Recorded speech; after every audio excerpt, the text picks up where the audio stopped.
Nous avons organisé cet atelier en partenariat avec le CPC pour offrir l'opportunité à tous les hommes d'affaires, à toute la communauté des hommes d'affaires de Côte d'Ivoire, de prendre connaissance des nouvelles dispositions du Code des investissements, parce que ce nouveau code révisité apporte un plus par rapport au précédent. On s'aperçoit qu'au niveau, par exemple, des PME, il y a des avantages substantiels qui sont consacrés aux PME. Et comme vous le savez, tout le monde appelle au développement des PME en Côte d'Ivoire. Parce que c'est, si vous voulez, le vivier qui pourvoit le plus d'emplois. Et c'est le milieu dans lequel on peut trouver plus d'actions, plus d'entrepreneurs nationaux. Si nous voulons développer de manière inclusive notre pays, il faut que les PME jouent un rôle important. Et je crois que le nouveau code leur fait beaucoup de faveurs. On voit également que dans ce nouveau code, il est fait une part belle aux investissements structurants, c'est-à-dire les gros investissements qui peuvent entraîner d'autres investissements. Il était temps qu'on canalise ces investissements parce que le monde est en compétition et si nous voulons attirer des investisseurs sur des grands projets, il faut leur offrir le cadre pour le faire. On s'aperçoit également que sur le champ des investissements verts, tout ce qui concourt à l'amélioration de l'environnement, ce sont des dispositions que le Code des investissements prend en charge. Donc c'est des grandes avancées par rapport à la succession des codes qui ont vu le jour depuis 1965. Aujourd'hui, on est dans une étape nouvelle qui nous amène à nous aligner sur l'évolution économique du monde et sur les objectifs du PND. Mais les exonérations restent toujours. L'exonération de TVA, l'exonération de tarifs douaniers sur les importations à la phase d'investissement. Vous savez que la phase d'investissement, ça concerne en général les tarifs douaniers puisque c'est des importations de matériel, c'est de la construction. Et donc le changement, c'est qu'avant, dans le Code 2018, on avait 100% d'exonération, qu'on soit en catégorie 1, c'est-à-dire quand on fait de l'agro-industrie, de l'agriculture, quand on fait de l'hôtellerie à plus de 5 milliards, ou quand on est dans le secteur de la santé, on a des exonérations.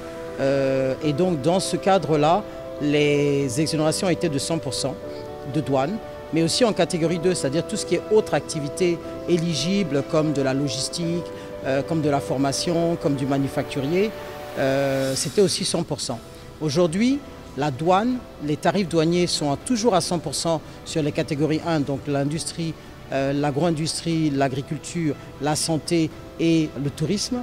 Et maintenant, les tarifs douaniers sont de 50% maintenant en catégorie 2, donc tous les autres secteurs qui sont éligibles, comme je vous ai dit, comme manufacturier, logistique et tout. Ça, c'est vraiment le grand changement qui a été fait. Donc il y a 3 vraiment gros chapitres. Le premier, c'est la capacité financière de l'investisseur qui doit vraiment être prouvée. Le deuxième, c'est le changement sur les tarifs douaniers où on est toujours à 100% sur la catégorie 1 et maintenant on est 50% sur la catégorie 2. Et le troisième, c'est l'exclusion de certains secteurs d'activité qui ne sont pas aujourd'hui, qu'on considère qui n'ont pas une grande valeur ajoutée en termes de valeur ajoutée sur l'activité économique, mais surtout aussi des secteurs qui sont en overcapacity et donc c'est pas nécessaire, comme la cimenterie, aujourd'hui c'est pas nécessaire de donner des exonérations à des nouveaux cimentiers. Ça n'empêche pas les cimentiers de créer des cimenteries, d'avoir une autorisation pour créer une cimenterie.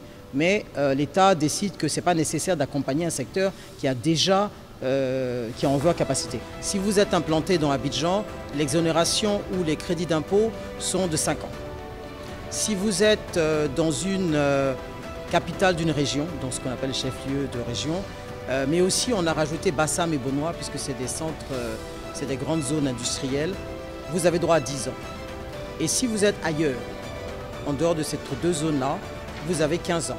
Donc l'État, en fait, vous donne plus d'avantages si vous allez dans les régions. D'ailleurs, le Code 2018 a donné plus d'avantages, enfin, plus de focus sur l'aspect régional, donc le développement de l'industrie et le développement des sociétés dans les régions. Le deuxième aspect, c'est la protection de l'environnement. Et le troisième aspect, c'est le contenu local, où l'État donne des avantages additionnels. Si vous avez 80% de votre staff qui est ivoirien, donc on vous donne 2% en plus sur les crédits d'impôt.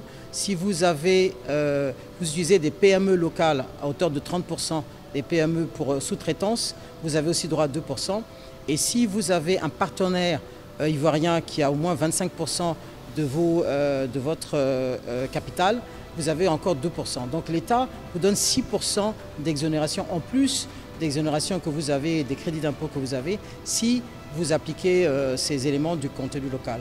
Donc c'est vraiment aujourd'hui ces deux éléments, donc le zoning et puis aussi le contenu local que l'État de Côte d'Ivoire a vraiment mis en place et pour lequel le focus a été fait sur le Code 2018, mais aussi sur le Code 2024.